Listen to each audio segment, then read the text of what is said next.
Hello, I'm Dale Lind, and welcome to our second installment in my series of 3 free webinars showing you how to engage, inspire, lead, and produce. This particular webinar is focusing on the specifics of engaging, inspiring, but from the perspective of your own natural leadership style. In this program, I'm going to answer 3 questions for you. The first question is, what does engagement look like? I'm going to actually give you my vision for an engaged employee, what they would look like. The second question I'm going to answer is, what is necessary to be included as an element in a culture in order to make employees feel engaged? And you'll find that it's not as simple as you might wish it would be. And the third question I'm going to answer is, what impact does leadership style have on the ability to engage? And the short answer to that, we'll get into more detail later, is that some leaders come with a natural built-in style that lends itself very well to the concept of engaging employees, while others are more operational focused. And the ability to engage and inspire doesn't come naturally. So we're going to define what those elements are, and then you'll have to work with each of your individual leaders to teach them, and I can help you. I'm going to be offering you opportunities to learn more, and more help coming from me and my associates, who are very, very competent coaches. I think I've referred to that before. But I want to give you the tools tonight that will get you started in that direction. So let's begin with the question, why is engagement important? Well, you like having customers, don't you? And it turns out that engagement from your staff impacts the ability to engage with your customers. You might not have actually thought of it that way, but let's think about why customers do business with you. Probably many specific reasons, but 2 general reasons. First of all, they do business with you because you have easily and readily available what they need, either products or services, at a level of quality they desire and at a price that they consider competitive and fair. The second reason they do business with you is they get great service from people they enjoy doing business with you. Now that's research-based. Both of these reasons are important. You can't really provide good service and shoddy products any more than you can survive, unless you're in a monopoly situation, by providing excellent products and shoddy service. So both of these are important, but I would posture to you that one is more important than the other. And that is that it is more important to provide the great service than it is to just rely solely on the quality of your products. As I said, great service will only take you so far if your products are shoddy. But think about this. Most customers do business with an organization not only for the products, but for the service experience. And the reason why, of the 2 reasons for doing business with you, a great service from people they enjoy doing business with is more important, is because if they can get the same product at a competitive price from another provider where it's easier and more pleasant to do business, they will switch. Their customers are not going to be loyal in that scenario. But if they really like the people you are doing, that you have out there serving them, that they really like interacting, maybe they have their same service manager for years. I shared in other venues the story of my friend Jan and her husband Dave, who buy Cadillacs. Not necessarily because Dave wants Cadillacs, because Jan does, and not necessarily because Jan loves Cadillacs so much. There's a service rep there, and as long as he stays in the Cadillac dealership, that's where she's going to buy her Cadillacs. That's where she's going to do it. If he ever were to move to a Mercedes dealership, I think we'd soon see Jan driving a Mercedes. Both good cars, of course, but she's a classic example of loyalty to a business because that strain of loyalty is created by staff that Jan enjoys doing business with. See, customers are loyal to a business when their needs are met by engaged and loyal staff who clearly enjoy what they do and like where they work. Put simply, engaged employees are the best advertising you can get for finding and keeping satisfied, engaged, and loyal customers. In Webinar 1, we took a hard look at the state of engagement in this country. And I want to remind you of 3 pertinent facts. Fact number 1, if you and your business are on the high side of the employee engagement spectrum, in other words, if your business is populated by a primarily group of employees who feel engaged, depending on the depth of that engagement, you are 2 to 4 times more likely to succeed. The inverse is also true. If you are on the low end of the engagement spectrum, the lower you go, you can be as much as 2 to 4 times more likely to fail. And finally, and here's the thing that you want to ask yourself a very, very honest question about, as many as 70% of the average workforce in the average business in this country are not engaged. So where are you? You see, the average business seems to be falling on the side of increased likelihood of failure.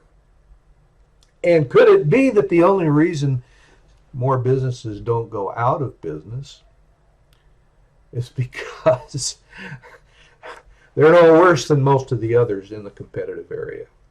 Because the statistics suggest that engagement is a rarity. A primarily engaged workforce usually doesn't happen. So I want to show you the basic essentials of how to create an engaged workforce. And the first thing I'm going to introduce you to is my vision for what an engaged and inspired employee looks like. I thought about this, researched this, and this is what I want to offer to you as a picture, a snapshot, if you will, of an engaged and satisfied employee. An engaged employee feels vested, involved, appreciated, and are you ready for this one? Excited and passionately committed to using their best and most preferred talents to help an organization they are enthusiastically proud of grow and prosper. On a scale of 1 to 10, how well does my vision fit your particular team environment? Ask yourself these questions. What percentage of the members of your team willingly get involved and make positive contributions? What percentage demonstrate a vested interest in organizational success? How many engage customers with passionate commitment and pride? Or how many act in ways that increase the odds of failure? If you are happy with all your answers to those questions, there's not much you can learn from me. But if you're unhappy with even one, we need to move forward. Let's start with a simple question about each member of your leadership team, because we established in Webinar 1 that the number one cause for lack of engagement in the workforce is poor quality of relationships between staff and their leadership group. So ask yourself, maybe about yourself. That's a difficult one, isn't it? But ask yourself about yourself and each member of your leadership team this question: Does this leader, do I demonstrate consistently an ability to engage and inspire staff? In other words, go back to my vision of what an engaged and inspired employee looks like, and if the bulk of this particular leader that you're looking at has a crew that fits that vision, then your answer is yes. But sadly, you're probably going to find a fair number of them for whom the answer is no. And depending on your answer for each leader, I think you'll know what to do. Develop or replace, really your only options. Second thing you can do is identify your primary leadership style and the styles of each other leader in your organization. Use the results of this analysis to identify areas for leadership growth, not only for yourself, but for each individual. We're even though getting rid of a person might end up being the right thing to do in order to improve your engagement environment, that's not where we want to start. We want to outline a growth strategy. So let me take you through an exercise right now that should help you complete this assignment. All right, we're going to take a look at the impact leadership style has on the ability to engage and inspire. You may recall we worked some with leadership style or personality style back in webinar 1. And you may recall that in my own personal style, most of my performance tactics come from this side of this particular chart. My primary drivers are cheerleader with my backup driver as captain, which means that I would like to be, I would check actually all of these things. I really appreciate consensus. I have a flexible and open mind. I like to make the workplace fun, preserve peace and harmony. I'm optimistic even in tough times. I like to make everyone feel comfortable, but I also like to take charge. I like to give some orders if I have to. I like to offer challenge, motivate with challenge. I like to drive change. I like competition. These tend to be the inspirational tactics from that particular side of the personality spectrum. Over here, operational, you may recall from webinar 1 that I'm very low over here. The book, Hardly Know It Exists. I'm not very cautious. I'm not really big into servant leadership, but you'll notice that's a part of inspirational leadership. So I need to grow over here. I need to be more servant oriented. I need to be more compassionate and understanding. I can't just ignore the fact that employees have a personal life. I've got to take it into consideration in what I do. I need to model and expect dedication. These are areas where I would need to grow. Now, I would like you to find your own leadership style off of this chart. Which do you resonate with the most? Do you resonate, and don't worry about whether it's operational or inspirational, just look at the 4 little tables here, or 4 little sections of this one table, and which collection of leadership tactics are you most comfortable with? And then what would come second? Where are you least comfortable? Take a moment and do that. Right now, I'll leave this on the screen for a while in case you didn't print off your handouts. I hope you did. But take a moment and identify that for yourself.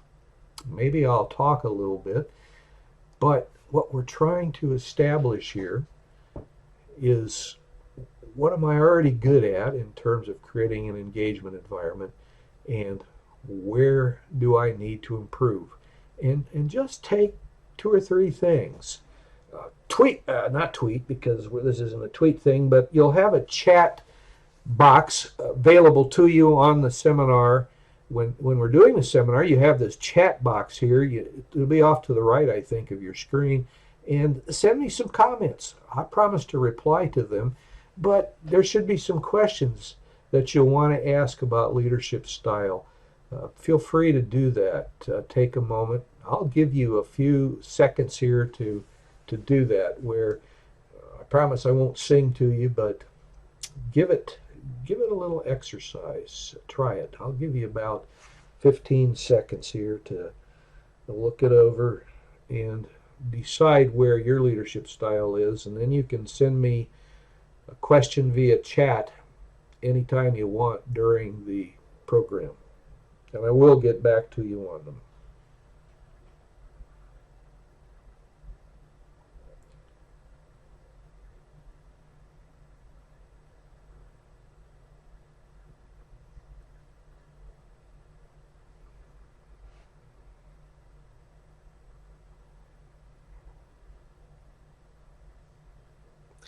Well, I think I gave you a few minutes longer than 15 seconds, or actually, I didn't give you a few minutes, did I? I gave you a few seconds longer than 15, probably 20 to 25. But now let's get back to our webinar. I hope you found that exercise useful, and I also hope that you'll spend a little more time on it at your leisure after this webinar is over. Now, what else can we do? Well, we can develop emotional intelligence skills to help us maintain positive relationships. I'm going to spend a lot of time on that in our third webinar, so I'm only going to just introduce the concept today and remind you that, as we said in webinar 1, it's becoming clearer the higher up the corporate food chain you go, that emotional intelligence becomes more important than intellectual intelligence. We've talked a little bit before about the elimination of negativity, but make negative attitudes a performance issue. Discipline for it. Use a mentoring and coaching approach. Let there be alignment, and this involves sitting down and sitting down with your staff members, each individually or as part of a group, and making sure that they understand what you mean by mission and purpose. And I think we covered that in some detail also in webinar 1. But the next big thing that we're going to focus on is it's important to understand the talent and motivational profile of each individual and where best to place them. And I'm going to offer you an opportunity to learn more about that specifically and actually use some of my talent identification tools, my talent discovery system, which I think you're really going to like. I'm going to give you an opportunity to do that, but for right now, let's take a look at motivating people. And you'll see from this exercise that we aren't all motivated in exactly the same way. And this does make leadership a little bit complex.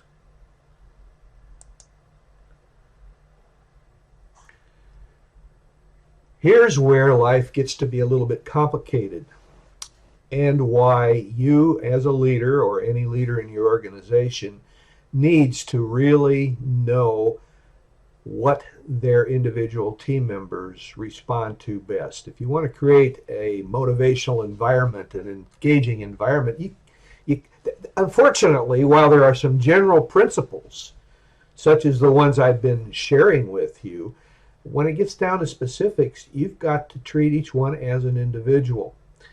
Let's just look at myself for an example, because I can feel free to talk about me. Nobody's going to mind, I suppose. And as you already know, we've discussed it not only in this webinar, but in webinar 1, my primary drivers are right here. Number 1 right here by a long shot, but this one drives me. So it's important for me to tell my boss what it takes to motivate me. Now, you had a chance to print your handout out, so you should have this chart in your possession. And you can go through and, once again, pick the motivational strategies that seem best for you. Frankly, I need pretty much everything in this list, and quite a bit of what's in this list. I'll show you what I need. I do like to tinker, change, and modify. People think that I'm creative, but actually I take other people's ideas and adjust them to fit my own uses. And I need other people to stimulate my thinking. I like change. I like new situations. I love to talk. The number one thing that I have identified that has determined whether I have succeeded or failed in any organization that I've been a part of, and over my career, I've been in, well, let me think, one, two, three, four, five, six or seven different environments. I found out that I could be successful if I was given an opportunity to talk. That meant give input.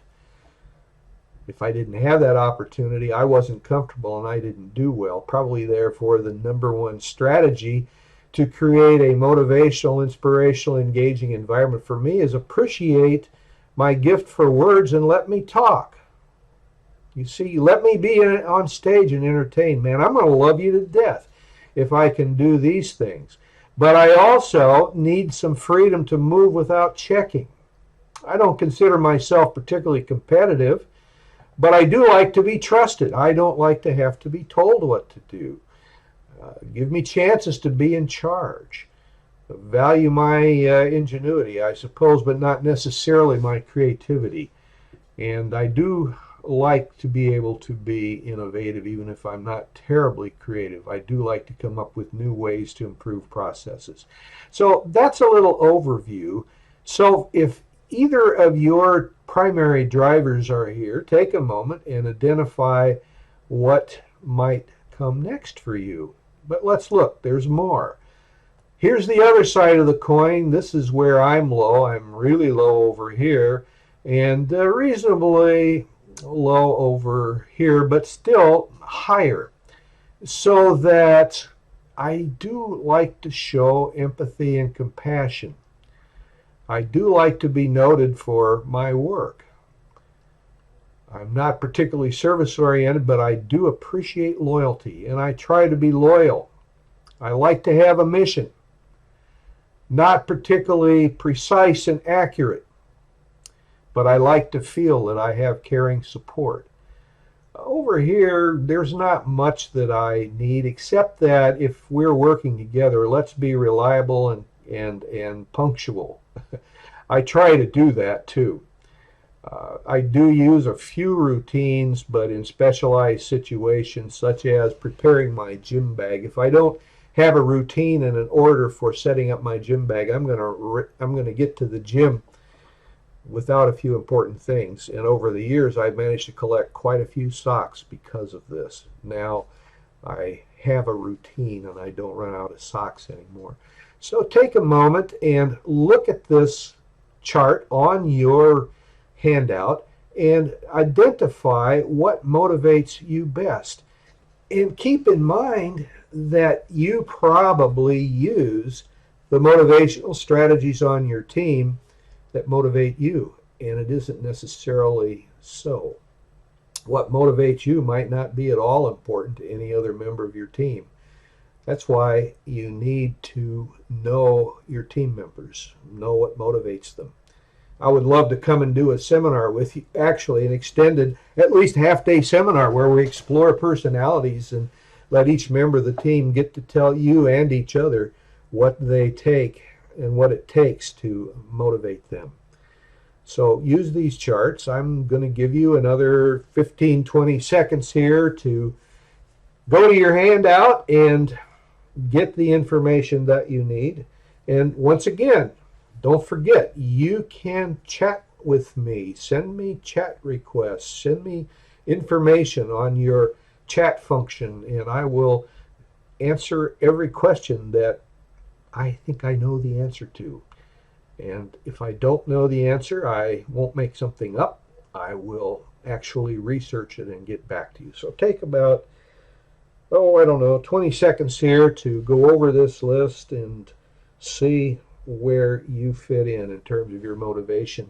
You might also start thinking about the people that you work with closely, what might motivate them. And let me give you a little hint. Probably you're in a close relationship with someone whose motivational needs are drastically different than yours. Let me try to explain what I need. See here, if I talk at a person talk about a person who's very close to me, well, maybe even my spouse. But let me just tell you that she needs to be motivated in these ways right over here. And if you remember what I've told you about myself, it's very hard for me to work in these areas. But that's what she needs: stability, structure. She needs value. She values order, organization, and I have to give her those. And I have to tell you that it's hard for me. And I live with her and have for 42 years, but it's still hard. And I can think back to people in my organization that needed more of this from me than I gave them. And I'm wanting to warn you about that so that you don't make some of the same mistakes that I did. Anyway, take your 20 seconds.